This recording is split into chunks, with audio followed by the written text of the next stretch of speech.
नमस्कार, news India देख रहे हैं आप और मैं हूं आपके साथ अंशिका पाठक। राजस्थान में गहलोत सरकार के 4 साल पूरे होने पर तमाम कार्यक्रमों का आयोजन किया जा रहा है और इस मौके पर अशोक गहलोत का संबोधन चल रहा है। सुनिए उनका क्या कुछ कहना है। अरे भाई, आप वित्तीय प्रबंधन करो,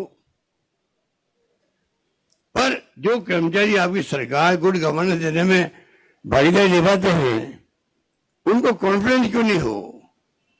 बल्कि मैं यहां से कहना चाहूंगा, हमारी सोच है सरकार की सोशल सिक्योरिटी की। दुनिया के मुल्कों में हर परिवार को, जो परिवार अमीर होते तो लेते नहीं है, बाकी सब परिवारों को वीकली पैसा मिलता, वहां पर वीकली पैसा मिलता है। हर परिवार को आराम की जिंदगी गुजर करो बुढ़ापे के अंदर, चाहे मजदूर है चाहे कोई व्यक्ति है, बेरोजगार भी क्यों नहीं हो वहां पर। तो आज वक्त आ गया, प्रधानमंत्री नरेंद्र मोदी जी, आपको मैं कहना चाहूंगा, वक्त आ गया है कि देश के अंदर सोशल सिक्योरिटी लागू करो, नंबर 1। नंबर 2, जो पेंशन योजना हम 1 करोड़ लोगों को दे रहे हैं, आप 15-20 लाख लोगों को देते हो तो 200 रुपये प्रति लगती, 200 रुपये। आज नहीं, पहली बार में मुख्यमंत्री था तो 200 मिलते थे। 200 क्या होता है। आपको चाहिए पूरे मुल्क में पॉलिसी बने, एक ही पॉलिसी बने पूरे देश के अंदर। बुढ़ापा सबका समान होता है, विधवाएं सबकी समान तकलीफ आती है, निःशक्त समान होते हैं। पूरे मुल्क में पॉलिसी बननी चाहिए। आधा पैसा स्टेट गवर्नमेंट दे लो, आधा केंद्र दे दे, और सबको एक लमसम 2000-3000 जो भी आप सोचो, उस ढंग की पेंशन सबको मिलनी चाहिए। जिंदगी बुढ़ापे के अंदर आराम से अपनी जिंदगी निकाल सके, ये भावना होनी चाहिए। कुछ काम तो भारत सरकार को आगे करना चाहिए। इस प्रकार से 8 रुपए में खाना हम दिला दे रहे हैं अभी इंदिरा रसोई के नाम से। कितनी पॉपुलर हो रही है बताइए आप, कितनी पॉपुलर हो रही है। और अच्छा खाना है, सम्मान के साथ में। इन्हें खड़े खड़े आप पैकेट पकड़ा रहे हो, जो पहले सरकार ने किया था। बकायदा बैठा करके ताजा खाना खिला रहे हैं हम लोग। 17 रुपए प्रति थाली सरकार दे रही है। खबरों में आगे बढ़ेंगे और बात करेंगे राजनाथ सिंह की। जी हां, राजनाथ सिंह ने आज तवांग झड़प को लेकर बयान दिया है। उन्होंने कहा है कि भारत की सेना ने शौर्य का परिचय दिया है। गलवान और तवांग में सेना ने शौर्य दिखाया है। सेना की जितनी तारीफ की जाए कम है। हमें अपनी विरासत पर गर्व है, ये राजनाथ सिंह ने कहा है। तो एक तरफ तवांग में झड़प देखने को मिली, जहां भारतीय सेना और चीनी सेना आपस में भिड़े और इसमें घुसपैठ करने की कोशिश जो चीन कर रहा था, उस कोशिश को नाकाम साबित किया भारतीय सेना ने। और भारतीय सेना के शौर्य पर राजनाथ सिंह ने कहा कि हमें गर्व है भारतीय सेना पर। सुनिए राजनाथ सिंह ने क्या कुछ कहा। अब एक सिलसिला इसमें सेना के बारे में भी चला है, थोड़ा सा हटकर बातें उससे मैं कर रहा हूं। लेकिन मित्रों, मैं संसद में कह चुका हूं, इसलिए मैं आपसे कह रहा हूं, नहीं तो वह बातें नहीं बोलूंगा जो कि मैंने संसद में नहीं कही है। चाहे गलवान हो तो तवांग, हमारी सेना ने जिस शौर्य और पराक्रम का परिचय दिया है, जिस शौर्य और पराक्रम का परिचय दिया है, उसकी जितनी भी प्रशंसा की जाए वह कम है।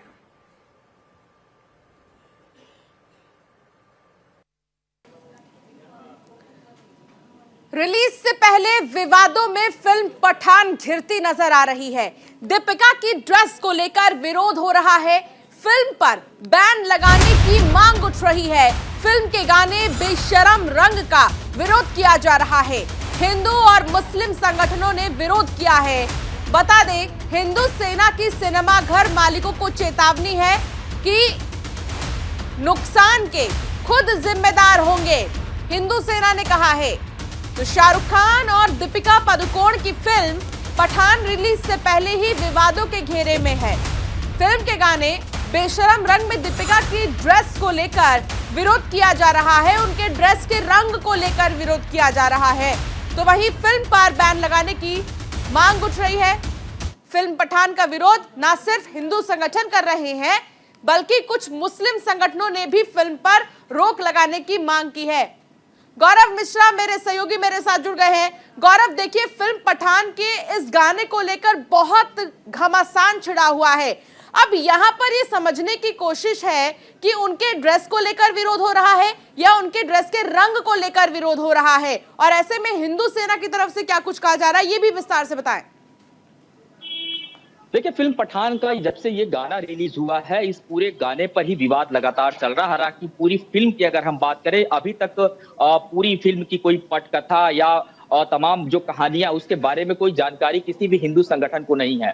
लगातार जो सबसे कड़ा ऐतराज ये है कि इस फिल्म के दौरान जब जिस गाने को रिलीज किया गया, उसमें दीपिका पादुकोण जो कि फिल्म में अभिनेत्री की भूमिका में काम कर रही हैं, उन्होंने जिस वस्त्र का इस्तेमाल प्रयोग किया है, भगवा वस्त्र उन्होंने पहना है। तमाम जो साधु संत हैं, सनातन संस्कृति को मानने वाले लोग हैं, उनका ये कहना है कि भगवा वस्त्र पहन करके और इस तरीके के जो बोल्ड सीन दिए जा रहे हैं, वो कहीं ना कहीं हमारे हिंदू संस्कृति का अपमान किया जा रहा है। अयोध्या हनुमानगढ़ी की अगर बात करें, वहां से जो महंत है राजू दास, उनका साफ तौर पे कहना है कि अगर ये फिल्म उत्तर प्रदेश के अंदर रिलीज होती है तो तमाम पिक्चर हॉलों में आग लगा दिया जाएगा। इस तरीके की प्रतिक्रियाएं आ रही हैं। महाराष्ट्र के अंदर भी तमाम लोग प्रदर्शन कर रहे हैं। मध्य प्रदेश के गृह मंत्री ने भी इस फिल्म का विरोध किया और उन्होंने कहा है कि यदि मध्य प्रदेश में ये फिल्म रिलीज करनी है तो इस गाने के जो ये सीन है, जो हॉट सीन है, इसको हटाना पड़ेगा। इसके अलावा जो संत समाज की सबसे बड़ी नाराजगी है, विश्व हिंदू परिषद की तरफ से भी नाराजगी व्यक्त की गई है। उनका ये कहना है कि फिल्मों के माध्यम से जो फुहरता परोसी जा रही है समाज में,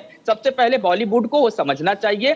इसके अलावा सेंसर बोर्ड को भी पत्र लिखा गया इस पूरे मामले में कि इस फिल्म के अंदर जिस तरीके से जो बोल्ड सीन दिए जा रहे हैं भगवा वस्त्र पहन करके, वहां पर आप कोई और वस्त्र पहना दीजिए, उसमें उस सीन में परिवर्तन करने की बात लगातार की जा रही है। और हिंदू सेना ने भी स्पष्ट तौर पर यही कहा है कि राजधानी दिल्ली के किसी भी मल्टीप्लेक्स में इस फिल्म को नहीं चलने देंगे। और आपको याद हो, इसके पहले पद्मावत आई थी, उसका बहुत बड़े पैमाने पर विरोध हुआ था। आमिर खान की जो फिल्म आई थी पीके, उसका बहुत बड़े पैमाने पर विरोध हुआ था। और तमाम फिल्मों में जो स्क्रिप्ट था, जो सीन था, वो हटाना पड़ा था, जो विवादित सीन थे। हाँ। और ऐसे में पठान का जो विरोध है वो सोशल मीडिया पर भी लगातार बहुत तेजी के साथ चल रहा है। सोशल मीडिया का, क्योंकि गौरव आपने जिक्र किया, तो सोशल मीडिया पर हमें तरह तरह का विरोध देखने को मिल रहा है। सोशल मीडिया पर यह दिखाई दे रहा है कि दीपिका पादुकोण के साथ शाहरुख खान है, इसीलिए इसका विरोध किया जा रहा है। क्योंकि निरहुआ हो या फिर बाबा रामदेव हो या फिर कोई और, सलमान खान की वो मूवी भी याद होगी जिसमें सुष्मिता सेन के साथ उन्होंने डांस किया था, उसमें भी सुष्मिता सेन ने भगवा रंग पहना था। आमिर खान के साथ भी करीना कपूर ने भगवा रंग पहनकर डांस किया था 3 इडियट्स में। ये कई सारी ऐसी मूवीज पहले भी आए हैं, लेकिन इस बार ही क्यों इस तरीके का विरोध हो रहा है जब शाहरुख खान के साथ दीपिका पादुकोण नजर आ रही है?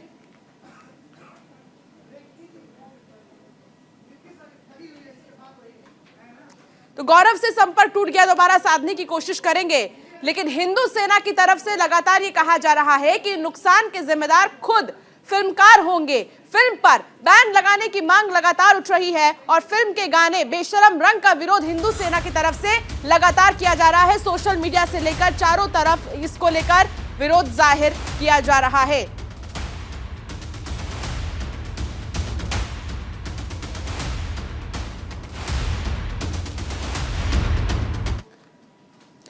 तो राज्यपाल, महाराष्ट्र में राज्यपाल के बयान के बाद लगातार विरोध जारी है और ऐसे में महाविकास अघाड़ी का प्रदर्शन आपको दिखाते हैं, जहां महाविकास अघाड़ी प्रदर्शन कर रहा है। छत्रपति शिवाजी को लेकर राज्यपाल ने जो बयान दिया, उसके बाद ये प्रदर्शन देखने को मिल रहा है, जहां एक तरफ तमाम जो महाविकास अघाड़ी के कार्यकर्ता हैं वो पहुंचे हुए हैं, तो इसमें कई नेता भी शामिल हैं और वो राज्यपाल के बयान का विरोध कर रहे हैं। छत्रपति शिवाजी को लेकर हाल ही में राज्यपाल ने एक बयान दिया था और उसके बाद से लेकर अब तक इसका विरोध किया जा रहा है।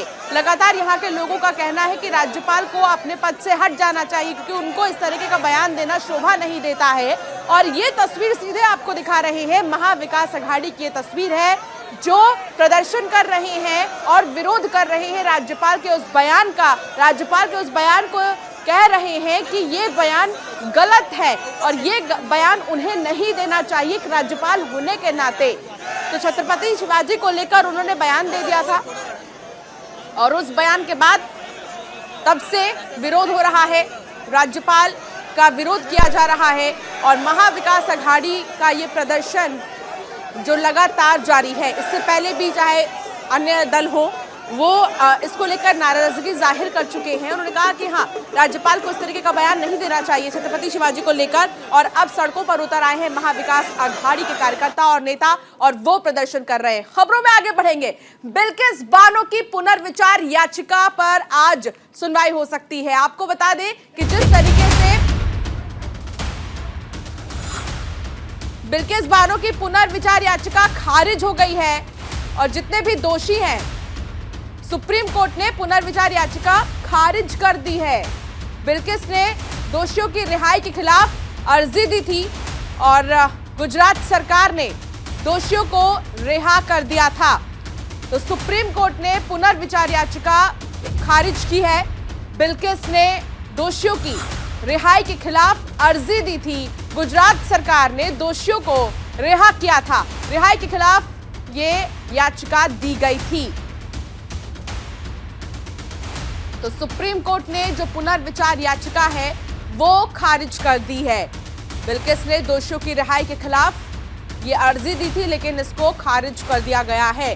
हालांकि सोशल मीडिया से लेकर हर तरफ आरोपियों की रिहाई को लेकर गुस्सा भी जाहिर किया जा रहा था और उन्हें इस बात पर रिहा किया गया क्योंकि उनका बर्ताव अच्छा रहा उनके सजा के दौरान।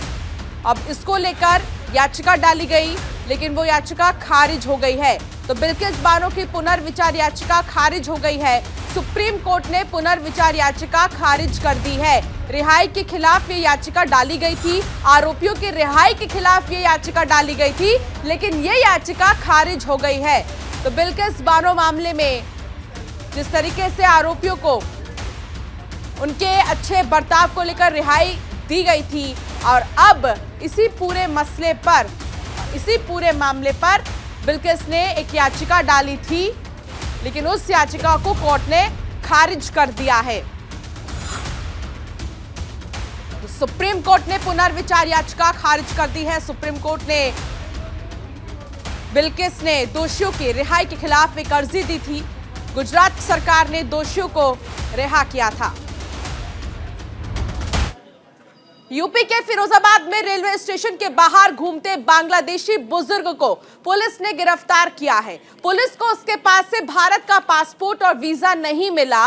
इंटेलिजेंस ब्यूरो और LIU और ATS टीम ने कई घंटे तक पूछताछ की, लेकिन कोई जानकारी नहीं मिली। वो किसी ट्रेन से अजमेर शरीफ जा रहा था और पानी भरने के लिए प्लेटफॉर्म पर उतरा था। इस बीच ट्रेन चल दी और जिससे वो ट्रेन पर नहीं चढ़ सका और फिर इस मामले का खुलासा हुआ और उसके पास से भारत के कोई भी कागजात नहीं मिले हैं। संदिग्ध बुजुर्ग बांग्लादेशी नागरिक निकला है। बांग्लादेशी नागरिक भारत में कैसे आया और यहाँ कब से वो रह रहा था, इसको लेकर अब पुलिस जांच पड़ताल करेगी, क्योंकि अचानक से प्लेटफॉर्म पर वो नजर आया और फिर इससे पुलिस पूछताछ कर रही है। बांग्लादेशी बुजुर्ग है। यूपी के फिरोजाबाद में पुलिस ने बांग्लादेशी बुजुर्ग को गिरफ्तार किया है, पकड़ा है, और इससे अब पूछताछ होगी कि आखिर ये पहुंचा कैसे यहां तक। बांग्लादेशी नागरिक IB और ATS ने पूछताछ शुरू कर दी है।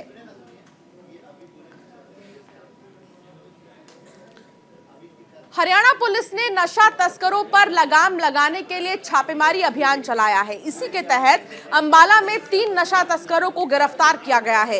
तस्करों से करीब 1 करोड़ रुपए की हेरोइन बरामद की गई है।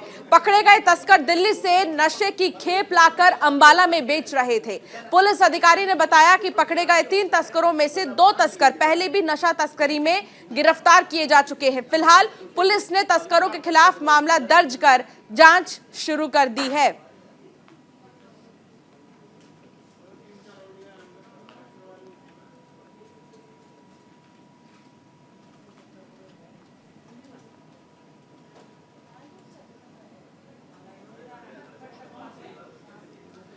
यूपी के मथुरा में एक हैरान करने वाला मामला सामने आया है। जिस पत्नी की हत्या के मामले में पति और उसका दोस्त 18 महीने जेल में रहा, वो जिंदा निकली।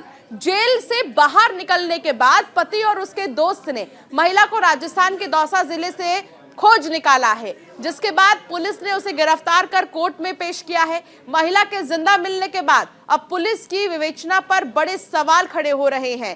साथ ही उन माँ बाप पर भी सवाल खड़े हो रहे हैं जिन्होंने अपनी ही बेटी की जगह दूसरे की बेटी की पहचान कर ली। फिलहाल पुलिस ने जिंदा मिली महिला को गिरफ्तार कर जांच शुरू कर दी है।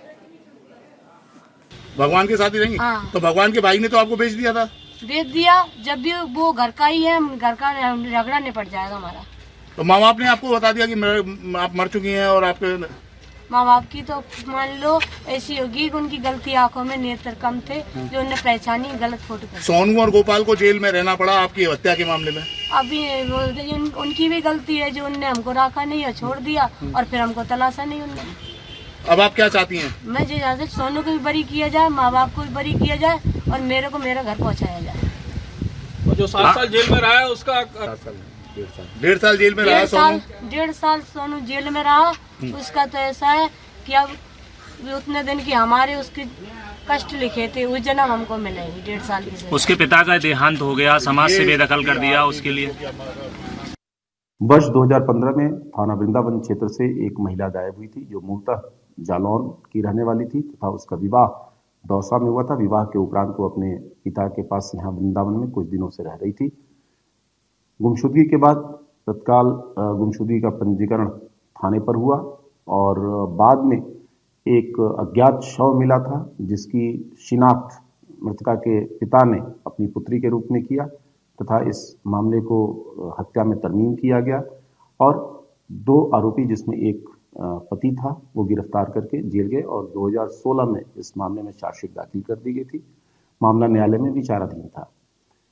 इसी दौरान जब आरोपी जमानत पर छूट के आए तो उन्होंने प्रयास किया पता लगाने का, क्योंकि वो आश्वस्त थे कि इसकी हत्या नहीं हुई है। तो दौराने उनके प्रयास से उन्हें कुछ क्लू मिले जिसको उन्होंने मथुरा पुलिस के साथ शेयर किया और मथुरा पुलिस ने जब इसकी पड़ताल की तो उनके जो बताए गए क्लू थे उस पर काम किया तो इस महिला को बरामद किया।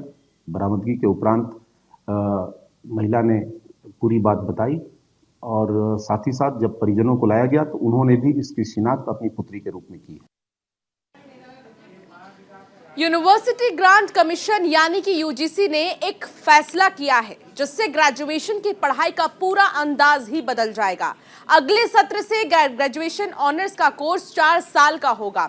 इससे छात्रों को क्या फायदा होगा, इसके बारे में कई दावे किए जा रहे हैं। यूजीसी का कहना है कि इससे छात्रों का भविष्य और बेहतर होगा। नए नियमों में क्रेडिट पॉइंट का क्या महत्व है और इससे छात्रों को क्या फायदा होगा, देखिए इस रिपोर्ट में।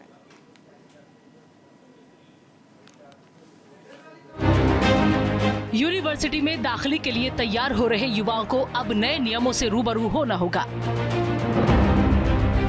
दरअसल यूजीसी यानी यूनिवर्सिटी ग्रांट कमीशन ने तय किया है कि अगले सत्र से ग्रेजुएशन ऑनर्स का कोर्स 4 साल का हो जाएगा। यूजीसी का दावा है कि वक्त की मांग और रोजगार से सीधे जुड़ाव के लिहाज से ये बदलाव किए गए हैं। नए बदलाव के तहत पहले साल की पढ़ाई से सर्टिफिकेट, दूसरे साल की पढ़ाई से डिप्लोमा, तीसरे साल की पढ़ाई से डिग्री और चौथे यानी फाइनल ईयर की पढ़ाई से ऑनर्स डिग्री और रिसर्च डिग्री मिलेगी।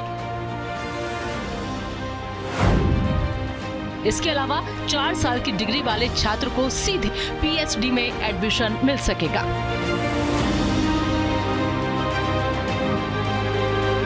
बीए, बीकॉम और बीएससी कोर्स मौजूदा दौर में महज डिग्री बनकर रह गए हैं।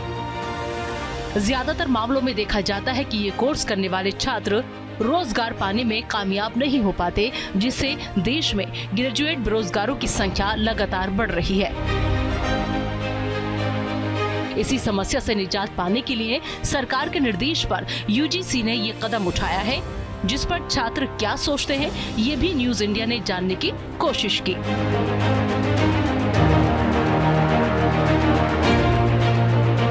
मैंने जो देखा है बैचलर्स और मास्टर्स में दोनों में हालांकि कुछ ज़्यादा अंतर नहीं होता, सेम पढ़ाई हो रही होती है। तो मेरे तरफ से मतलब पॉजिटिव अगर मैं बताऊं, मेरा परसेप्शन यही है कि बहुत बढ़िया है। अपना बैचलर्स करेंगे, बैचलर का सीधा हम PhD कर सकते हैं, तो मेरी तरफ से तो बढ़िया है। इसमें मेरा थॉट ये है कि यूजुअली क्या होता है, जो हम स्कूलिंग ख़त्म करते हैं तो हम 1 साल ब्रेक लेते हैं, ड्रॉप कर देते हैं कि क्या करना है आगे, एक माइंडसेट करने के लिए।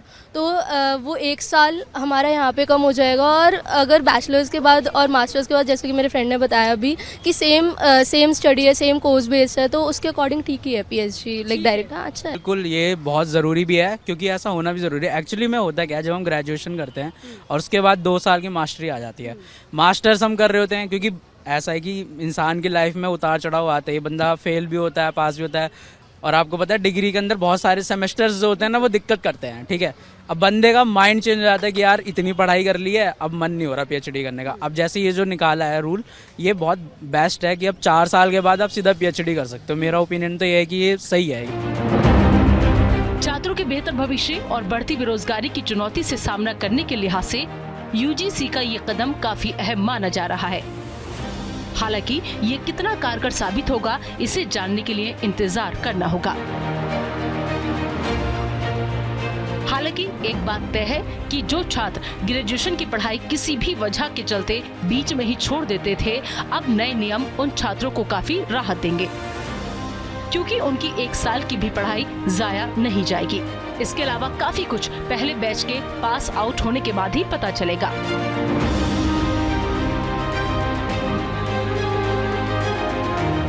Bureau report, news India. और चलिए फिलहाल इस बुलेटिन में इतना ही। आप बने रहिए न्यूज़ इंडिया के साथ।